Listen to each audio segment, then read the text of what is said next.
ଗୋଟେ ନୂଆ ପାଠ ପଢିବା ହେଲା। କଣ ପଢିବା କହିଲ?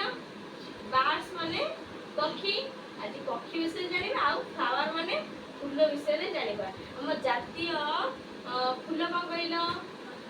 ପଦ୍ମ। ଆଉ ଜାତୀୟ ପକ୍ଷୀ ହଁ ମୟୂର ହେଲା।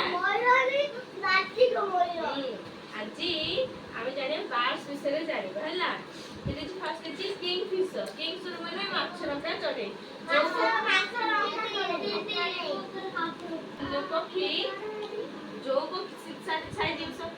ପକ୍ଷୀ ମାଛ ଖାଏ ସେ ଲାଗା ମାଛରଙ୍କା ଚଢେଇ। ତମେ ଦେଖିଛ? ହଁ ତାହେଲେ ହେଲା ସ୍ପାରୋ। ସ୍ପାରୋ ମାନେ ଘରଚଟିଆ। ହଁ ଘରଚଟିଆ। ସକାଳୁ ଉଠିକି ଯିବ କିଚିରି କିଚିରି ଚରେ ସେଇ। ତାହେଲେ କଣ?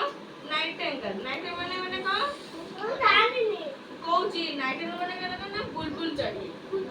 ବୁଲବୁଲ ଚଢେଇ। ତାହେଲେ କଣ? ନା ମଇନା। ମଇନା ମାନେ କଣ? ନା ବଣି ଚଢେଇ। ଗୋଟେ ଗୀତ ନାହିଁ ବଣି ଚଢେଇ ରେ ବଣି ଚଢେଇ ନାଇଁ?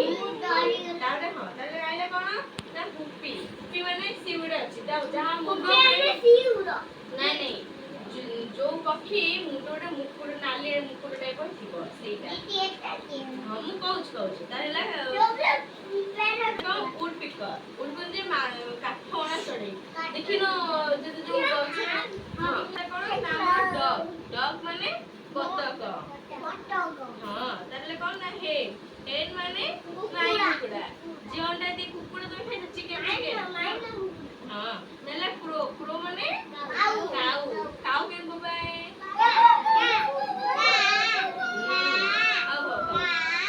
ତାହେଲେ କଣ ନା ପଣ୍ଡ ହେରେନ୍ ହେଲେ କାଣ୍ଟିଆ ବୋବନ୍ତି ଯୋଉ ମାଛ ଯୋଉ ବିଭିନ୍ନ ଘରେ। ନା ପିଜନ। ପିଜନ ମାନେ ପାରା। ପାରା ଦେଖିଛ? ପାରା କେମିତି ହଁ ତାହେଲେ ପ୍ୟାରଟ। ପ୍ୟାରଟ ମାନେ ଶୁଆ। ଆଉଲ ମାନେ ପେଚା ରାତିରେ ତାକୁ ଦେଖିବ ହେଲା। ପିକକ। ପିକକ ମାନେ ମୟୂର। ତାହେଲେ ସ୍ୱାନ। ସ୍ୱାନ ମାନେ ହଂସ। ତାହେଲେ ଫ୍ଲାୱାର ବିଷୟରେ ଫୁଲ ବିଷୟରେ ଆମେ ଜାଣିବା। ରୋଜ। ରୋଜ ମାନେ ଗୋଲାପ ଫୁଲ। ତମେ ସବୁ କେତେ ପ୍ରକାର ଗୋଲାପ ଫୁଲ ଦେଖିଛ କହିଲ? ରେଡ କଲର ମାନେ ନାଲି colour, yellow colour, white colour, pink colour. ଦେଖିନ? ସେ ଗଛ ସାରା କଣ୍ଟା ଥାଏ ନା?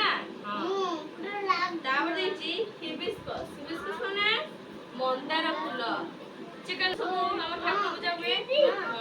ମ୍ୟାରିଗୋଲ୍ଡ। ମ୍ୟାରିଗୋଲ୍ଡ ମାନେ ହଁ ଗେଣ୍ଡୁ ଫୁଲ ବି ଅଛି କେତେ ପ୍ରକାରିଆ। ନାଲି ଅଛି, ହଳଦିଆ ଅଛି। ତାପରେ ଚମ୍ପା। ଚମ୍ପା ଦେଖିଛ? ବାସେ ନା